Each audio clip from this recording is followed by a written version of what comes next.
Wrong side गाडी घालून traffic jam करत धोकादायक वाहन चालवणाऱ्या 6 चालकांविरोधात दंडात्मक कारवाईचा बडगा. शिर्डी शनी शिंगणापूर पर्यटक वाहतूक करताना रॉंग साइड वाहने टाकणाऱ्या गाडी चालकांवर कारवाई.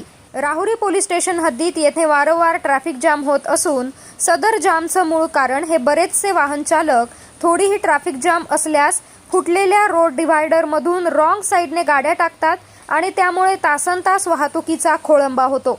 त्यावर उपाययोजना म्हणून चौकात वाहतूक नियमन करण्याबरोबरच रॉंग साइड वाहने टाकून ट्रॅफिक जाम करणाऱ्या 6 वाहन चालकांविरोधात कारवाई करण्यात आली आहे. यापूर्वीही दिनांक 10 मे रोजी 2 वाहन चालकांवर धोकादायक वाहन चालवल्याबाबत कारवाई करून माननीय न्यायालयामार्फत दोन्ही वाहनांवर सुमारे 5,000 रुपये दंडात्मक कारवाई करण्यात आली होती.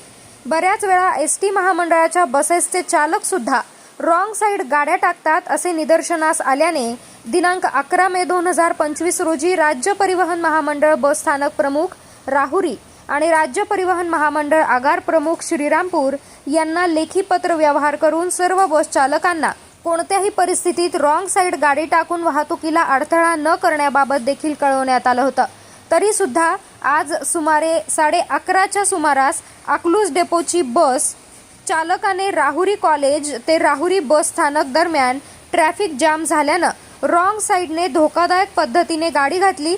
त्यामुळे अधिकच ट्रॅफिक जाम झाल्यानं सदर बसवर कारवाई करण्यात आली आहे. या कारवाईबाबत माननीय न्यायालयाकडून 4,000 रुपयांपर्यंत दंड आणि 6 महिने ते 1 वर्षापर्यंत कारावास देखील होऊ शकतो.